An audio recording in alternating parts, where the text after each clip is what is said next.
అందరికీ నమస్కారం. రాష్ట్ర వ్యాప్తంగా మన ఆంధ్రప్రదేశ్ రాష్ట్రంలో నిన్న ఇంటర్మీడియట్ బోర్డు వారు విడుదల చేసిన ఇంటర్ రిజల్ట్స్లో ప్రభుత్వ కళాశాల చదువుతున్న వాళ్ళకి విద్యార్థుల రిజల్ట్ చాలా దారుణంగా ఉంది. మనం ఒకసారి గమనించినట్లయితే మొదటి సంవత్సరం 62% మంది ఫెయిల్ అయ్యారు, రెండో సంవత్సరం 42% మంది ఫెయిల్ అయ్యారు. దీన్ని బట్టి చూస్తున్నట్టుకైతే ప్రభుత్వ కళాశాల విద్యార్థుల పరిస్థితి ఎలాగ ఉందో, వాళ్ళ తల చదువు ఎంత దారుణంగా ఉందో రాష్ట్ర ప్రభుత్వం ఒకసారి గమనించాల్సిన ఆవశ్యకత ఉంది. ఒకసారి మనం ఈ ఇంటర్మీడియట్ తలక విద్యార్థుల లెక్కలు మనం గమనించినట్లయితే రాష్ట్ర వ్యాప్తంగా 10,02,150 మంది విద్యార్థులు పరీక్షకు హాజరయ్యారు. అందులో 6,63,584 మంది ఉత్తీర్ణులయ్యారు. అందులో ప్రథమ సంవత్సరం 3,34,056 మంది అంటే 67% మంది పాస్ అయ్యారు. ద్వితీయ సంవత్సరం 3,29,528 మంది అంటే 78% ఉత్తీర్ణ శాతం సాధించారన్నమాట. ఇంకా మన విజయనగరం జిల్లా విషయానికి వస్తున్నట్టుకైతే అందులో మొదటి సంవత్సరం ఏమైనా 62% మంది, ద్వితీయ సంవత్సరం 70% మంది. అంటే ఈ మనం గమనిస్తే రాష్ట్రం ఇది మనకి 19వ స్థానంలో ఉన్నాం మన విజయనగరం జిల్లా. అంటే మన మంత్రివర్యులు ప్రాతినిధ్యం వస్తున్న జిల్లా తరగతి పరిస్థితి 19వ స్థానంలో రాష్ట్రంలో ఉందన్నమాట. దీన్ని బట్టి మనం గమనించినట్టుకైతే ప్రభుత్వం ఇంకా చాలా మట్టుగా మనం విద్యార్థులు చదివిస్తున్నాం, విద్యకు ఖర్చు పెడతామని చెప్తున్నారు. కానీ మనం గమనించినట్టుకైతే ఈ ప్రభుత్వ కళాశాలలో ముఖ్యంగా చదివేది ఏంటంటే ఎస్సీ, ఎస్టీ, బీసీ, మైనారిటీ, పేద వర్గాల పిల్లలు చదువుతారన్నమాట. మరి ఇలా ఉంటే ఈ తాలూకా వీరికి చదువు ఎలా వస్తుంది? మనం వీరికి ఏం బాధ్యత వహిస్తాం? ప్రభుత్వం ఏం చేయాలంటే వీళ్ళకి ఉచితంగా ఈ విద్యను అందించి ఉన్నత చదువుల దగ్గర పంపించే ఏర్పాటు ప్రభుత్వం చేయాలి.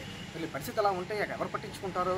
మనం గమనించడానికి ఒకసారి మనం గమనిస్తే రాష్ట్రం మొత్తం మీద 84 కళాశాలలోనేమని రెగ్యులర్ అధ్యాపకులు లేరు. మనం గమనిస్తే ఇంకోసారి ఏంటంటే మనకి మొత్తం ఉన్న కళాశాలలో 6,116 మంది అధ్యాపకులు కావాలి.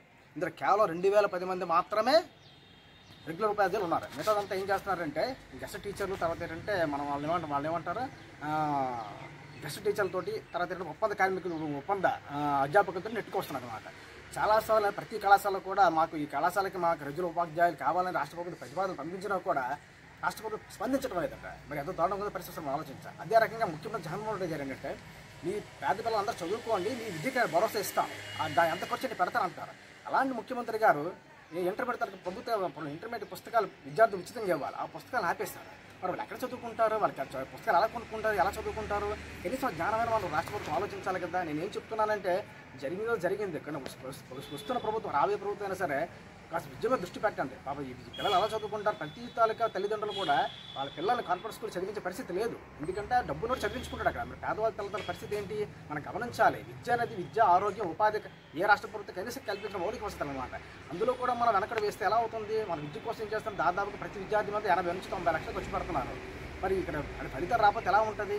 ఎంత దారుణ పరిస్థితి ఉందో ఒకసారి మనం ఆలోచించాల్సిన ఆవశ్యకత ఉంది. నేను ఏం చెప్తున్నానంటే మనం ఏంటంటే ఏ రాజకీయ పార్టీలు కూడా ఇవన్నీ పట్టించుకోవట్లేదు.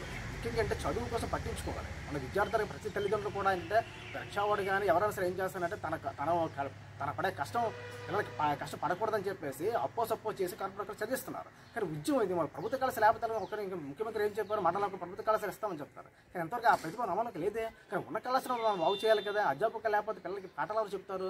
కనీసం ఇంకనైనా సరే వస్తున్న ఎన్నికలు వచ్చే రాష్ట్ర ప్రభుత్వం ఏ ప్రభుత్వం అయినా సరే కూడా చదువు మీద విద్య మీద దృష్టి పెట్టి పేద పిల్లలకి ఈ ఇంటర్మీడియట్ విద్యను అంటే ప్రభుత్వ కళాశాల బలోపేతం చేసి ఉచితంగా విద్య అందించి ఏర్పాటు చేయాలని నేను ఒకసారి లోక్సభ మరి గట్టిగా డిమాండ్ చేస్తున్నాను.